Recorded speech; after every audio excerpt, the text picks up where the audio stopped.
আজকে আমি আপনাদের সাথে একটা অদ্ভুত টাইপের গল্প শেয়ার করব। পুরো গল্পটা শুনলে আপনারা বুঝতে পারবেন কেন আমি এটাকে এত অদ্ভুত বলছি। আর এই গল্পের মতো আপনারা যেই বিল্ডিং এ থাকেন সেই বিল্ডিং এও যদি এরকম ঘটনা বারবার ঘটে থাকে তাহলে এখনই সতর্ক হন। নর্থ লন্ডনের একটা অ্যাপার্টমেন্ট কমপ্লেক্স ছিল যার নাম ছিল ক্র্যানলি গার্ডেন। তো ওই ক্র্যানলি গার্ডেন অ্যাপার্টমেন্ট কমপ্লেক্সে যে বাসিন্দারা ছিল তাদের মধ্যে কয়েকজন কিছুদিন ধরে কমপ্লেন করছিল তাদের যে ড্রেনেজ সিস্টেম আছে সেটা ব্লক হয়ে যাচ্ছে। তো ওই অ্যাপার্টমেন্ট কমপ্লেক্সের সুপারভাইজার একটা প্লামারকে ডেকেছিল যার নাম ছিল মাইক। তো মাইক ওই অ্যাপার্টমেন্ট কমপ্লেক্সের চারপাশে একটু ঘুরে দেখছিল। তো যেখানে ড্রেনেজের সিস্টেম ওখানে একটা পাইপ ছিল। তো মাইক ওই পাইপের মধ্যে ওর হাত ঢুকিয়েছিল, দেখে ওর পুরো হাতটা ঢুকে গিয়েছে আর ও একটা জিনিস টাচ করতে পেরেছিল যে জিনিসটা পাইপকে ব্লক করে রেখেছিল। তারপর মাইক একটা পর্যায়ে হাত দিয়ে ওই জিনিসগুলো টেনে আনছিল পাইপের ভিতর থেকে। মাইক যখন পাইপের ভিতর থেকে ওর হাতটা বের করলো আর খুললো হাতের মুঠো, তখন দেখা গেল সেখানে কতগুলো ব্লেন্ড করা মাংস। আর এটা শুধু মাংসও ছিল না, মাংসের সাথে কতগুলো বোনও মিক্স করা ছিল। এই পর্যায়ে মাইক আর সুপারভাইজার একজন আরেকজনের দিকে অবাক হয়ে তাকাচ্ছিল, কারণ ওরা বুঝতে পারছিল না এতগুলো মাংস এখানে কিভাবে আসলো। তারপর মাইক সুপারভাইজারকে বলল যে আমরা সবগুলো অ্যাপার্টমেন্টের পাইপগুলো চেক করি যে আর কোনোটা ব্লক আছে নাকি। দেখে কোনো পাইপ ব্লক নেই এক্সেপ্ট অ্যাপার্টমেন্ট নাম্বার 23। এরপর ওই অ্যাপার্টমেন্ট বিল্ডিং এর মালিক যে শুনেছিল একটা পাইপের মধ্যে অনেকগুলো মাংস পাওয়া গিয়েছে, সে অনেক ভয় পেয়ে গেছিল আর সাথে সাথে পুলিশ কল করেছিল। পুলিশ আসার পরে ওই পাইপ থেকে কিছু স্যাম্পল নিয়ে ওরা ফরেনসিক অ্যানালাইসিসের জন্য পাঠিয়েছিল। আর অ্যানালাইসিস করে দেখা গিয়েছে ওগুলো ছিল মানুষের মাংস। আর যেই মাংস অ্যাপার্টমেন্ট নাম্বার 23 পাইপ থেকে বের করা হয়েছিল ওই মাংসগুলো ছিল মানুষের গলার মাংস। এই রিপোর্ট পাওয়ার পর পুলিশ সাথে সাথে অ্যাপার্টমেন্ট 23 তে গেল। আর ওরা যখন দরজা নক করছিল, দরজা খোলার সাথে সাথে এত বিশ্রী গন্ধ পুলিশের নাকে এসেছিল যে ওরা প্রায় হতবাক হয়ে গিয়েছিল।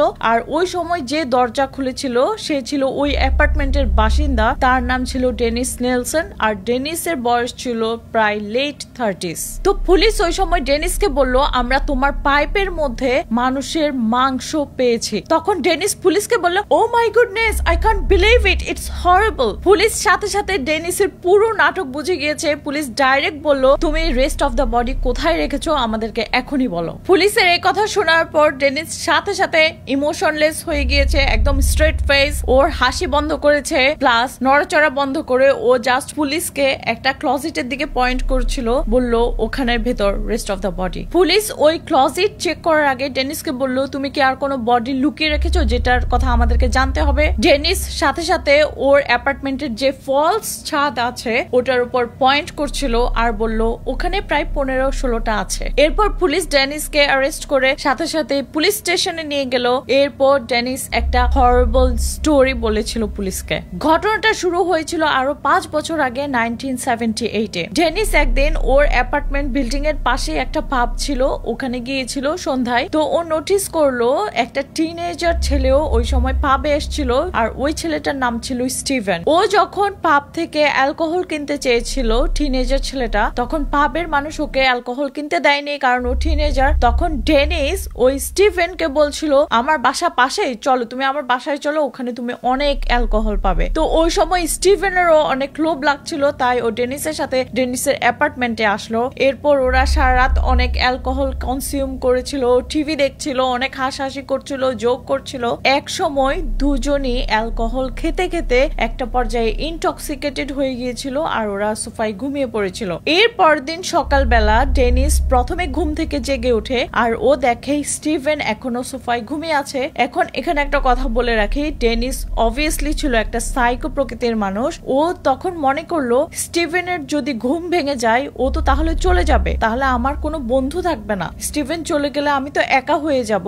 এই সময় সোফার পাশে স্টিভেনের যে স্কুল ইউনিফর্ম ছিল ওটার সাথে একটা টাই ছিল, ওটা নিচে পড়েছিল। ডেনিস ওই টাই স্টিভেনের গলায় পেঁচিয়ে ওকে মেরে ফেলেছিল। ডেনিস স্টিভেনকে মেরে ফেলার পর ও এখন অনেক খুশি, কারণ ও এখন মনে করছে স্টিভেন ওকে আর ছেড়ে যেতে পারবে না। এই সময় ডেনিসের হঠাৎ মনে পড়লো ওর ফ্লোরের মধ্যে একটা লুজ ফ্লোরবোর্ড ছিল। তো এই সময় ওই ফ্লোরবোর্ডটা উঠিয়ে স্টিভেনকে কোনো মতে কষ্টে ওটার নিচে ঢুকালো আর উপর দিয়ে আবার বোর্ডটা দিয়ে দিল। এরপর প্রায় কয়েক মাস চলে গিয়েছে, স্টিভেন ওখানে ছিল আর ডেনিস কমপ্লিটলি এটার কথা ভুলেও গিয়েছিল। কয়েক মাস চলে যাওয়ার পর যখন ডেনিসের হঠাৎ মনে পড়লো স্টিভেনের কথা, তখন ও ওকে আবার বের করলো আর এরপর বন ফায়ারের মধ্যে স্টিভেনের বডি ও পুড়িয়েছিল। তো এরপরে ডেনিস হঠাৎ রিয়েলাইজ করলো আমি এত ইজিলি একটা মানুষকে মেরে ফেলেছি আর কেউ ধরতে পারেনি। এরপর ডেনিস শুরু করেছিল যেই কাজ, সেটা হচ্ছে ও একজনের পর একজন নতুন নতুন মানুষ ওর অ্যাপার্টমেন্টে আনতো, সেম স্টিভেনের মতো করতো আর এরপর ও ওদেরকে মেরে ফেলতো।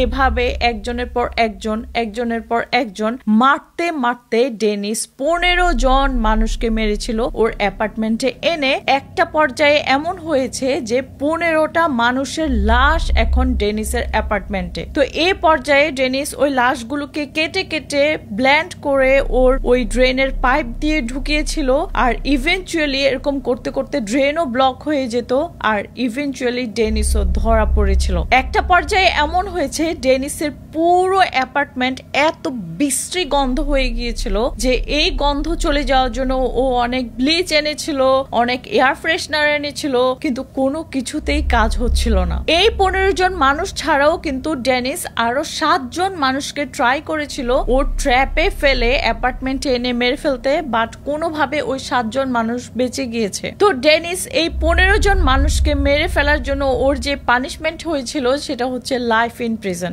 এটাই ছিল আজকের গল্প।